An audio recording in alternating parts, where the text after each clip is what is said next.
자, 그리고 채권, 채무에 대해서는 거래처 관리한다라고 했습니다. 자, 우리 개정 과목 공부 다 했으니까 정리해 보자고요. 채권에 어떤 것들이 있는지 봅시다.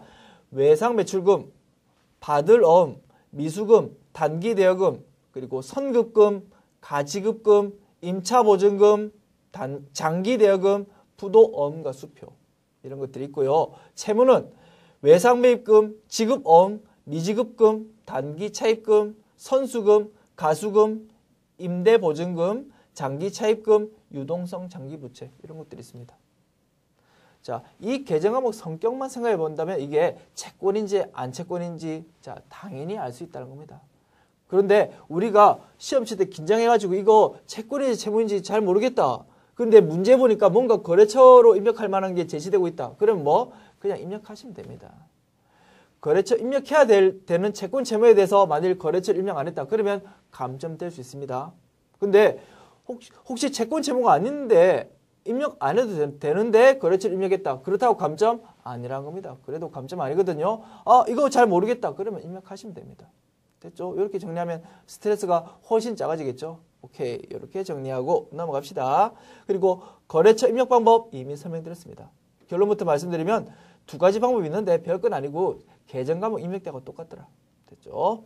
자, 그리고 적요란은 비워두면 되는데 타개정 대체인 경우에만 입력한다는 거죠. 적요 8로. 됐습니까? 자, 그 내용은 근거는 모르겠다고 다 아실 것 같지만, 다 아시겠지만, 혹시라도 이 근거가 뭔지 잘 모르겠다? 그러면, 잠깐만요. 167페이지 보시면 우리 이론적인 근거, 재고자산 공부할 때 한번 정리해 놓았으니까 그 부분 다시 찾아보시고 확인해 보시면 되겠다. 됐습니까? 자, 실무적으로 봤을 땐 적요라는 걸 유용하게 많이 사용하거든요. 차변, 대변 이렇게 입력하는 것도 좋지만 적요에다가 그 거래의 성격을 한 줄 정도로 간단하게 메모 성격으로 쭉쭉 적어 나가면 한결 보기가 편하거든요. 그래서 실무적으로는 많이 사용하고 자, 이런 개정 과목이 쓰일 때는 이런 거래들이 자주 등장하더라. 그러면 미리 개정 과목 및 적요 등록 그 메뉴에다가 등록을 해 놓는다는 겁니다. 그러면 그 개정 과목이 딱 입력되는 순간 적요란에서 쭉 등록된 메뉴 적요 내용들이 쭉쭉 뜬단 말입니다. 뜨거든요. 그러면 그 번호만 해당되는 번호 1, 2, 3, 4 그것만 입력해 버리면 자, 일일이 입력 안 하고도 쭉쭉 등록된 내용들이 쭉쭉 입력되어 버린다. 됐습니까? 그래서 실무적으로는 많이 사용하더라. 우리 시험에선 타개정 대체일 경우만 8 눌러주면 되고 그 외에는 입력 안 해도 된다. 이렇게 정리하면 되겠다. 자, 그리고 조금 마이너한 건데 여기 내용이 있는 거 조금 설명드리면 자, 적요에 대해서 조금 상세하게 나와 있던데 잠시만요. 320페이지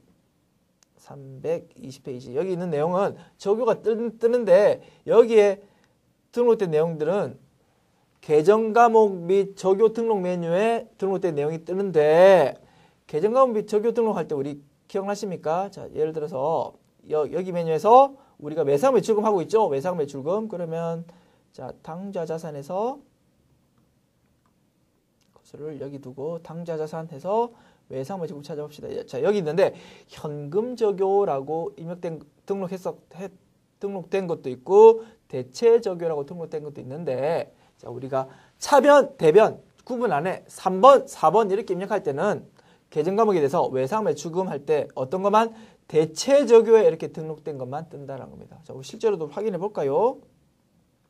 외상 매출금은 입력했죠. 그죠? 그럼 적요를 안에 보니까 뭐 1, 2, 3, 4, 5, 6, 7. 자, 대체 적요 때 우리가 등록했던 내용만 뜬다는 겁니다. 현금 적요에 등록했던 내용은 언제 뜬다고? 구분 안에 1번 또는 2번, 즉 입금, 출금으로 입력했을 때만 뜬다는 겁니다. 마이너하다. 실무상 그냥 관련된 내용이고 우리 시험하고는 상관없다. 왜? 우리는 대체 적요만 아마 뜰 것이다. 왜? 3번, 4번만 쓰기로 했으니까. 됐죠? 자, 그건 참고로 부연 설명 드렸고요. 자, 그리고 또 추가로 설명할 만한 게 뭐 있는지 볼게요. 자, 그 다음에 그 319페이지에 보면 신규로 거래처 등록하는 거에 대한 설명이 나와 있네요. 자, 여기에 만일에 미성공업사 이게 아니고 별사랑이라는 거래처를 등록해야 되는 상황이래. 그러면 실제로 거래처 등록 메뉴에 가가지고 별사랑 이렇게 등록하면 됩니다. 근데 그렇게 안 하고도 자, 전표 입력하면서도 신규 거래처를 등록할 수 있대요. 그 기능 설명해 놨습니다. 이건 가끔씩 보면 신규 거래처를 등록하시오라고 요구사항 나오는 경우도 있거든요. 문제에서 그때 한번 써먹으면 되겠다. 됐죠? 어렵진 않다. 그냥 여기 설명드릴게요. 여기서 자 어떻게 하냐면 참고로 요새는 이거 일반 전표 입력할 때 신규 거래처 등록은 잘 안 나오는 것 같습니다. 나중에 우리가 매입 매출 전표라는 메뉴 배울 거거든요. 그거 입력하면서 뭐 신규 거래처 등록하라 문제가 간혹 등장을 하는 것 같아요. 자, 다를 건 전혀 없고 그때 메뉴에서나 여기 메뉴에서나 신규 거래처 등록은 이렇게 한다고. 간단하다. 여기다가 커서 두고 F2키 누르거나 또는 해당되는 단어 눌러가지고 거래처 찾는다고 했습니다. 자, 별사랑이란 거래처래. 예를 들어서 별사랑. 자, 해보면 없다는 거지. 없으니까 안 뜨는 거지. 그럼 어떻게? 여기 보세요. 신규 등록 여기 버튼 있죠? 이거 누르면 이렇게 입력할 수 있는 란이 생긴대요. 그리고 거래처 코드는 자동으로 부여되거든요. 우리 거래처 등록 메뉴에서 빈 값이 하나 있으면 그게 자동으로 부여되는데 이 값을 우리가 안 원한다. 다른 값을 원한다. 그러면 여기 뭐 새로 추가로 입력하면 되고. 됐습니까? 뭐 1, 뭐 222번 이렇게 입력해도 되고요. 됐습니까? 원하는 거 입력하면 되고 거래처명 이렇게 정확하게 입력해주고 거래 유형 있었죠? 매출 거래처, 매입 거래처, 동시 이렇게 돼 있었는데 고정값은 뭐다? 동시였다는 거죠. 그죠? 매입 매출 전표 만약 입력할 때 매입 전표인지 매출 전표인지 상관없이 무조건 다 뜨게 하려면 조회되게 하려면 동시라는 거 선택해 주면 된다고 했습니다. 자, 그래서 그냥 동시 눌러주고요. 사업자 등록번호 제시되면 적어주고 대표자 성명이 있으면 적어주고 확인 누르면 자 바로 등록돼 버린다는 겁니다. 등록이 되어 버렸다 이미. 그리고 주소 같은 거 뭐 업태 종목 여기서 바로 또 추가로 입력할 수도 있고 됐습니까? 이렇게 입력하면 됩니다. 자 입력은 구체적 입력은 생략하고요. 그러면 자, 이거 연습한다고 또 바뀌어버렸다. 그죠? 자, 새로 미성공업사 이렇게 자 새로 고쳐주고 또 설명드릴 게 하나 있네요. 잠시만요.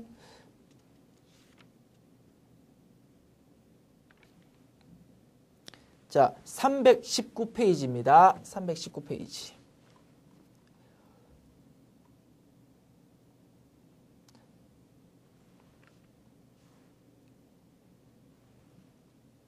자, 이제 한 줄 이렇게 입력했다는 거죠. 라인 하나 입력했습니다. 대변에 외상 매출금 300만 원 이거 입력했죠. 그러면 이제 남은 거 뭐다? 차변에 아까 현금 그리고 차변에 아까 뭐 있었죠? 314페이지 다 보십시오. 차변에 현금 100만 원, 보통 예금 200만 원 이렇게 입력해야 되는 게 이제 남았다. 그죠? 자, 이것도 입력을 동일한 방법을 하면 되는데 요거 부연 설명하려고 엔터키 누르면 위에 거하고 똑같은 사항이 입력돼 버린대.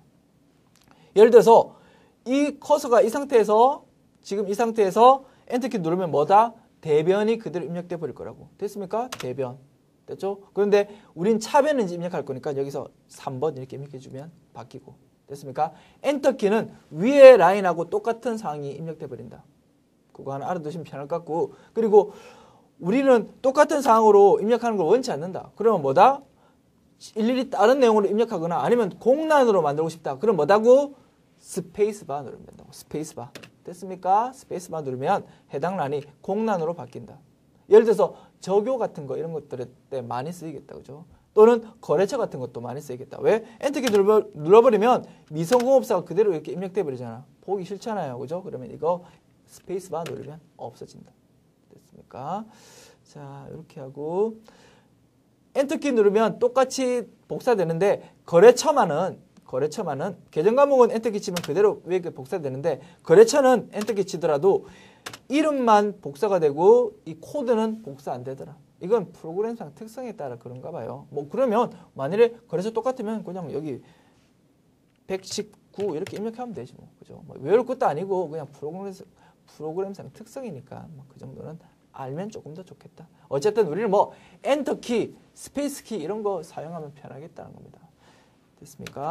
자, 그리고 스페이스바 누르지 않고 넘어가고 싶다. 그러면 어떻게 하냐면 그 화살표 있지 않습니까? 위, 아래, 뭐 왼쪽, 오른쪽 그 화살표를 자 오른쪽 화살표 누르면 그냥 바로바로 넘어갑니다. 눌러보십시오. 넘어가죠?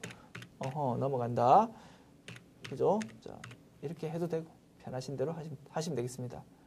됐습니까? 자꾸 하다 보면 손에 있겠죠? 자, 그 정도 부연 설명드리면 필요한 내용은 다 설명드린 것 같고 그러면 자 나머지 내용 입력해 볼게요. 자 문제는 314페이지 있었죠? 자 미성공업사가 발행한 당좌수표니까 우리 입장에서는 통화대용증권이니까 차변에 현금이니까 거래처 같은 건 필요 없다. 그죠? 자, 빈칸으로 넘어가 주시고 금액이 얼마였다? 100만 원. 그리고 나머지 200만 원은 엔터키 누르면 차변 그대로 복사되겠다. 그죠? 보통예금으로 받았다. 200만 원. 우리는 200만 원 입력한 적이 없는데 자동으로 이렇게 뜬다는 겁니다. 왜? 플러그 기능이 있으니까. 됐죠? 그러면 엔터키 치면 이렇게 함으로써 자, 우리가 원했던 분계가 완료되었다. 됐죠?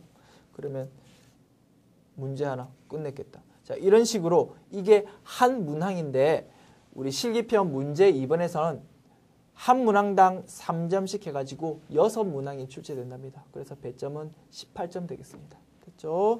자, 그리고 그러면 기본적인 내용 자체는 다 설명을 드렸고 자, 320페이지 넘어갑시다.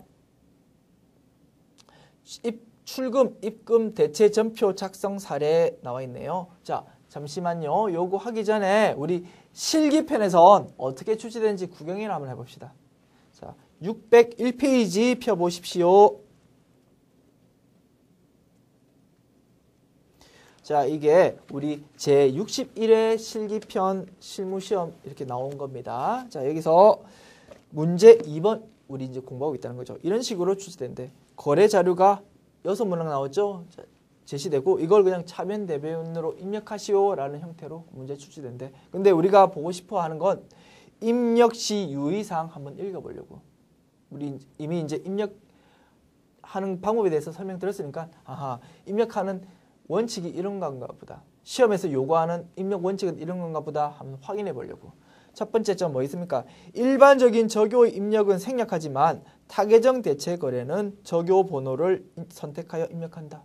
됐습니까? 아하, 타계정 대체만 적요 8 눌러주자. 두 번째 점 봅시다. 채권 채무와 관련된 거래는 별도의 요구가 없는 한 반드시 등록되어 있는 거래처 코드를 선택하는 방법으로 거래처명을 입력한다. 실무적으로는 자주 나타나지 않는 거래처다라고 생각된다면 등록하지 말고 코드 번호 같은 거 등록하지 말고 그냥 이름만 살짝 한글로 적고 넘어가거든요. 거래처 이쪽 란에. 거래처 란에 미성공업사면 119번이라고 이렇게 등록하지 말고 살짝 그냥 이름만 적고 넘어가는 경우가 많습니다. 근데 우리 시험에서는 전산행 시험에서는 이미 등록되어 있는 거래처 중에서 골라가지고 됐죠? F2키 누르거나 아니면 여기다 미성 이렇게 해가지고 검색해가지고 입력하는 것을 검색해서 입력하여야만 한다라는 겁니다. 됐죠? 그리고 혹시라도 이 거래처가 등록이 안 돼 있다 그러면 신규 거래처를 등록하시오라고 문제 요구사항으로 나온다라는 겁니다. 됐죠? 세 번째 점 볼까요? 제조경비는 500번대 코드를, 판매비와 관리비는 800번대 코드를 사용한다. 됐죠? 이 부분 설명드렸죠? 비용인 경우 구분해가지고 정확한 코드 입력해야 되구나. 네 번째 점, 회계 처리 시 계정 과목은 별도 제시가 없는 한 등록되어 있는 계정 과목 중 가장 적절한 계정 과목을 한다. 됐죠? 거래처와 마찬가지로 계정 과목도 이미 등록되어 있는 것 중에서 조회해가지고 입력하는 걸로. 새로 내가 계정 과목 만들어가지고 입력하지는 마라. 됐죠? 이 정도 확인하고 다시 넘어옵시다. 자, 이제 중요한 내용 다 했고요. 이제 조금 그 외로 고려해 볼 사항들 몇 가지 살펴보고 그리고 시험에 조금 풀 때 유의해야 할 점 몇 가지 알아보도록 합시다. 자, 출금, 입금, 대체전표 작성 사례 나와 있네요. 자, 말씀드렸지만 출금, 입금이라는 기능이 우리 편의 기능인데 우리 사용 안 하기로 했다. 그죠? 그런데 구분란에 이렇게 나와 있으니까 우리 처음 접하는 입장이니까 한번 구경해 보자는 거죠. 그래서 기출문제 중심으로 한번 그냥 쭉 풀어보도록 합시다. 아, 이런 기능도 있구나. 구경만 해보시면 되겠다. 자, 10월 10일 날 부영상사로부터 전자제품 원재료를 구입하기로 하고 계약금 100만 원을 현금으로 지급했다. 100만 원인데 전체 다 100%다 현금으로 나갔다. 출금이라고 해도 된대요. 됐습니까? 그러면 10월 10일 분계로 입력해 보자고요. 차변 대변 해도 되는데 우리 출금도 한번 해보자고. 출금 1번 누른다. 출금. 그러면 대변의 현금 이거는 자동으로 입력되니까 차변만 입력해보자. 됐습니까? 차변에 뭡니까 이거 계약금으로 돈을 줬으니까 선급금 하면 되겠다. 그죠? 선급금. 선급금. 어디에 대한 채권이니까 거래처 관리해야 되겠다. 부영상사. 자, 이렇게 입력하면 되고 금액은 얼마라고요? 100만 원. 자, 이렇게 입력하면 끝. 됐습니까? 자, 그러면 이 전표 입력 사항이 아래쪽에 분계로 나와 있거든요. 이 아래쪽 화면에 출금 전표 해가지고 이렇게 나와 있죠. 아하, 우리가 실제로 입력은 한 줄로 했는데 이 한 줄 입력으로 인해서 작성되는 전표는 이렇게 생겼구나. 차변에 선급금, 대변에 현금 이렇게 작성되구나. 확인해 볼 수 있다는 겁니다. 됐죠? 그리고 전표 현재 라인 인쇄 누르면 자 이렇게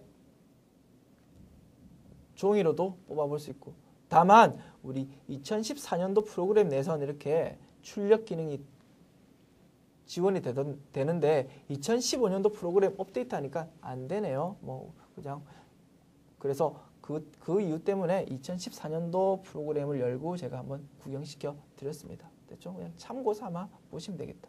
자, 전표가 이렇게 생겼대요. 출금 전표 해가지고 선급금 100만 원 이렇게 나와 있다는 거죠. 차변 대변 안 나타나고 출금 전표라는 이름으로 한 줄만 나와 있네요. 출금 전표는 이렇게 생겼대요.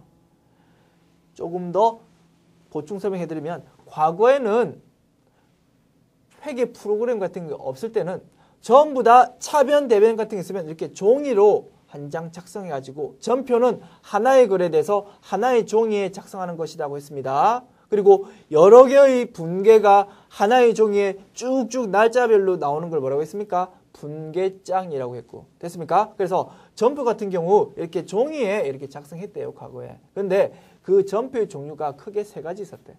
이렇게 전액 다 현금으로 나가는 형태인 출금 전표, 그리고 전액 다 현금으로 들어오는 입금 전표, 그리고 자, 그 입금이나 출금인 사항이 아닌 것. 그래서 차변 얼마, 대변 얼마로 기록해야 되는 대체 전표. 세 가지 형태의 전표가 있었대요. 과거에. 그러한 전통 때문에 지금도 우리 회계 프로그램 안에서 보면 자, 구분란에 1, 2, 3, 4 이렇게 해가지고 입금, 출금, 차변, 대변이라고 남아 있다는 거죠. 그 흔적이. 됐습니까? 그래서 이런 입금, 출금이라는 개념이 있는 거래. 됐죠? 거기까지 부연 설명 드리려고 한번 시간을 조금 할애해 보았습니다. 됐죠? 이 정도 설명드리면 될 것 같고, 자, 다음 입금 전표도 한번 입력해 볼게요.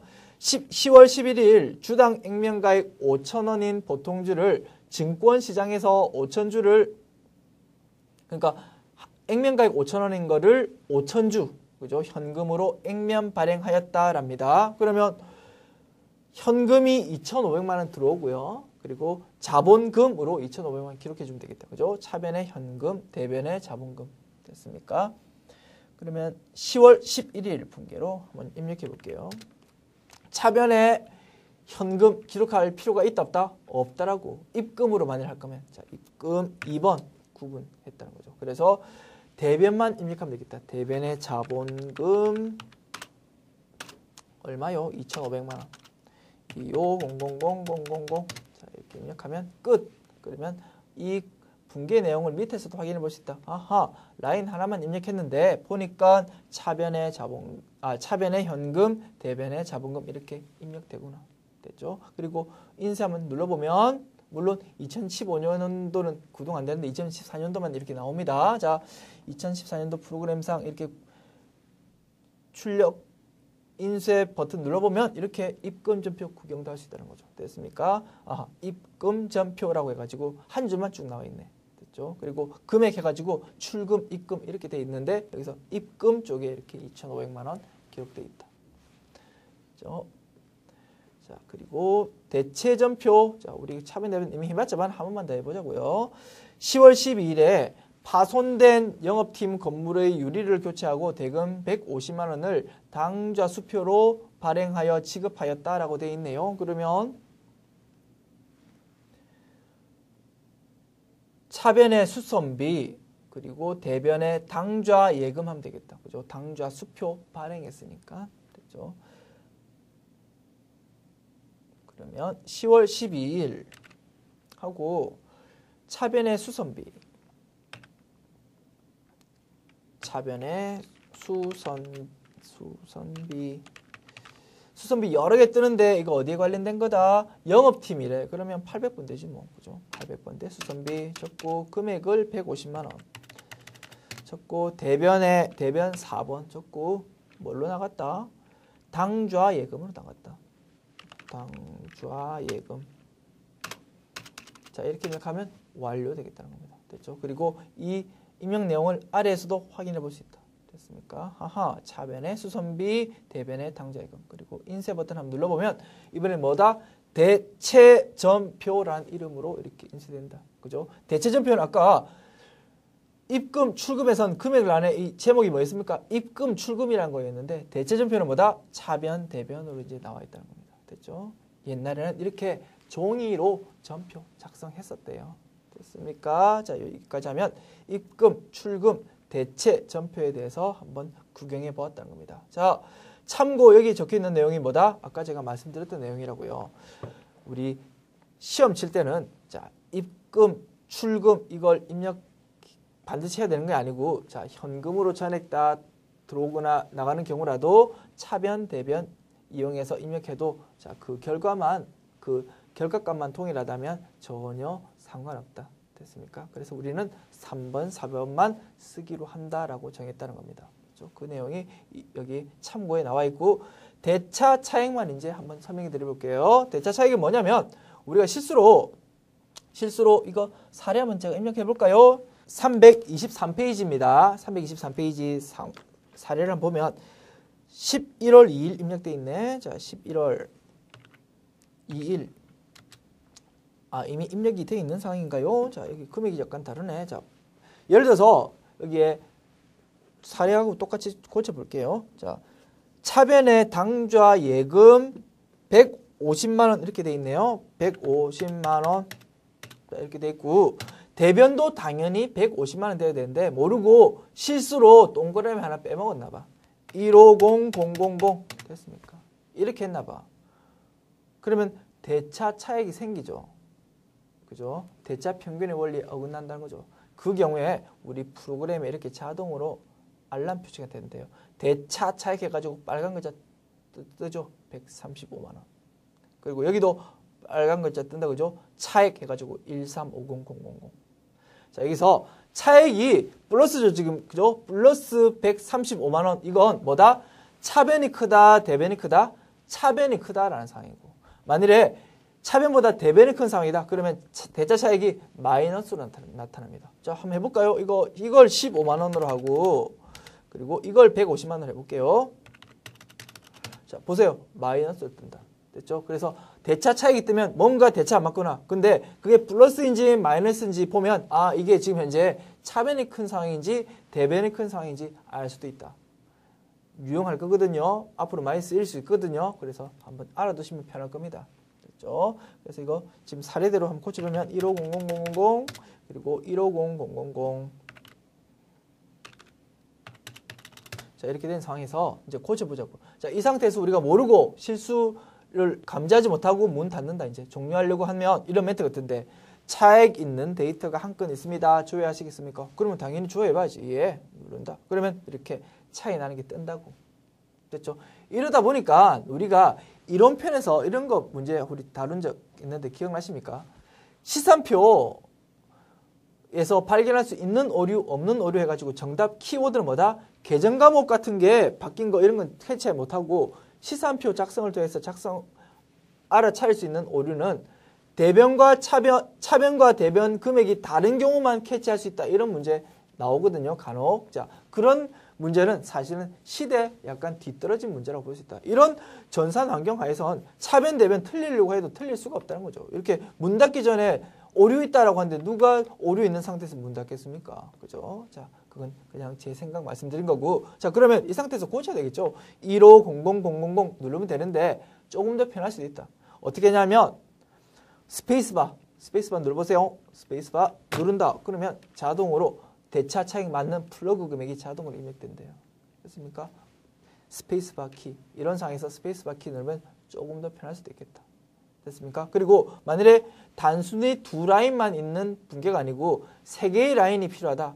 그러면 아래쪽에 적어도 되고 아니면 아까 배웠던 우리 전표 삽입 있죠? 이거 메뉴 사용해가지고 가운데 한 줄 끼워 넣을 수도 있다. 됐죠? 그런 식으로 작업할 수도 있고. 됐죠? 그래서 그 상황에 따라서 맞게 수정해가지고 수정 끝나고 나면 아예 문 닫아도 되고 아니면 ESC 키 누르면 그 전 화면으로 돌아온다는 거죠. 아하, 이제는 맞게 되구나. 됐죠? 이렇게 확인하고 문 닫으면 되겠다.